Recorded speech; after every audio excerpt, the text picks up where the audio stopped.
Welcome back to the channel. My name is Chase, and today we're going to be going over how to use the Super Wizard Blimp, or as I've heard it called, the Blizzard or the Invisibility. So let's get started with the mechanics of the Super Wizards. They have 10 housing space and do massive chain damage, so they deal with Clan Castle troops pretty well. Super Wizards start by targeting one building, and their bolt chains up to 9 buildings from the initial one, so it can hit 10 total units. It will only chain buildings touching the initial target or one tile away from it, doing 60% of its normal damage to those chained units. They have a range of 3 tiles, so they can reach over a wall to buildings that are 1 tile away from that wall. A weakness of the Super Wizards is that they only have 500 health, which means they die to a giant bomb and 2 small bombs, and they can also get one shot by scatters. This new troop combined with the Blimp and Invisibility spells can do massive damage to the right base. The Clan Castle at Town Hall 13 can hold 45 spaces worth of troops, so you can fit 4 Super Wizards with 5 spaces left over. For those spaces I like to use Archers or Barbarians, but I believe Archers are better. Because of their range, they won't venture off and out of the Invisibility spell like Barbarians would.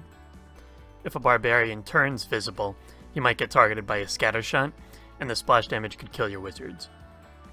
Also, the reason to even have these troops in the first place is that the amount of time it takes for the archers to deploy is enough to trigger a giant bomb or spring trap before your wizards exit the blimp. That way your wizards can stay alive longer and do more damage. The goal of the blimp is different for certain strategies, but you usually want to find as much high damage value that the wizards can reach from any one compartment as you possibly can. Then figure out how you can get your blimp to reach that compartment. The main weakness of the blimp is a tornado trap with seeking air mines, or any high damage air targeting areas. To counter this, you need to test the area where the blimp is headed with balloons so that they can trigger the air mines that are intended for your blimp. I've even seen people using a lava hound to tank for a blimp if you want to get deep into the base. Once the blimp reaches your desired location, you can manually pop it to send the troops out. You need to look and see that the shadow of the blimp is completely in the compartment that you want. Otherwise, the troops will deploy on the wrong side of the wall. Also, it's a good idea to make your troops invisible first. Right before the blimp opens up, drop an invisibility spell to make sure all the troops will be invisible when they exit the blimp. If you don't make them immediately invisible, a splash damage building could target the archers and in the process damage the wizards. Mortars can be sneakily dangerous in this scenario because of how long it takes for their attack to land. As you can see, the mortar blast hits all of your wizards, and then a giant bomb can finish them off.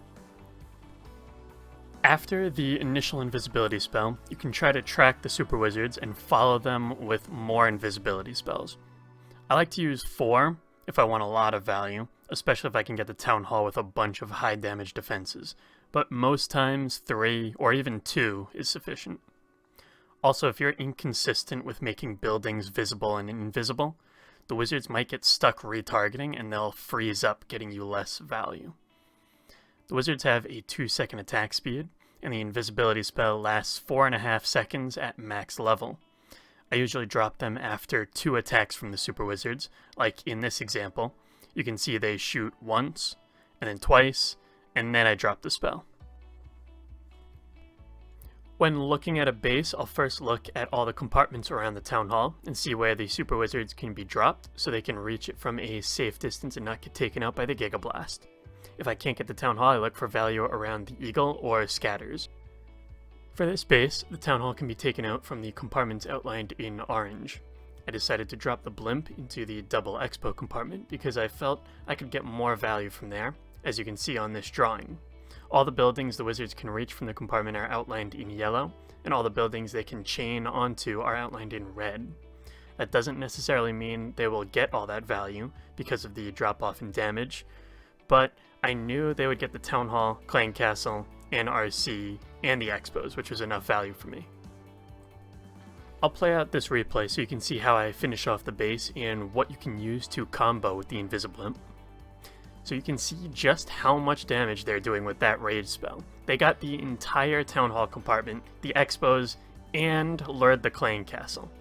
I had planned on getting the Town Hall and the Clan Castle, but not all of that. With those defenses gone, I noticed that the only sweeper left was pointed at the eagle. So if I used my heroes to take out that side, a Lalo would absolutely wreck the base without needing to deal with a sweeper pushing them back.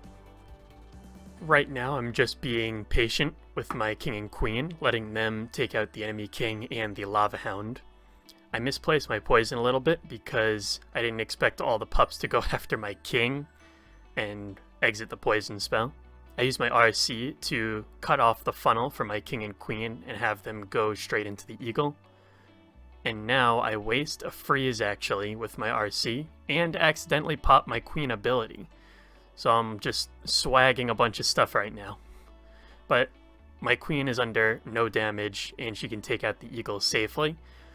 And then she actually swings around and takes out the queen and scattershot with the help of a freeze, which I thought was highly worth it, because those are two high damage defenses that would take out the loons.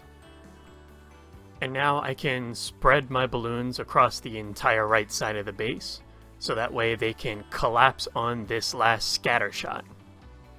And once they group up, I can pop my warden ability to get them through this last amount of splash damage, and there's only point defenses left, and the base is crushed. Now, you can combo the Invisibility with Lalo, like this, or you can use it with almost anything else, like Dragons, P.E.K.K.A. and Yeti Smash, Golem Avalanche, and even Hybrid. It's just a matter of testing it out and seeing what works for your playstyle. And that's it for the video. I hope you enjoyed, and stay tuned for more Clash content in the future. Now go crush some bases.